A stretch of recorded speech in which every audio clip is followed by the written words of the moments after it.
Para ulama salaf jauh-jauh hari sebelum datangnya bulan Ramadan berdoa dengan sungguh-sungguh kepada Allah agar mereka mencapai bulan yang mulia ini.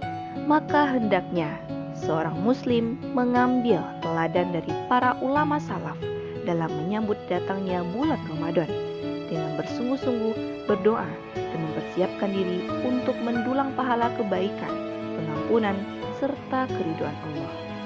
Di akhirat kelak, mereka akan mendapatkan kebahagiaan serta kegembiraan besar ketika bertemu Allah Ta'ala dan mendapatkan ganjaran yang sempurna dari amal kebaikan mereka. Rasulullah SAW bersabda, orang yang berpuasa itu akan merasakan dua kegembiraan besar, yaitu kegembiraan ketika berbuka puasa dan kegembiraan ketika dia bertemu dengan Allah.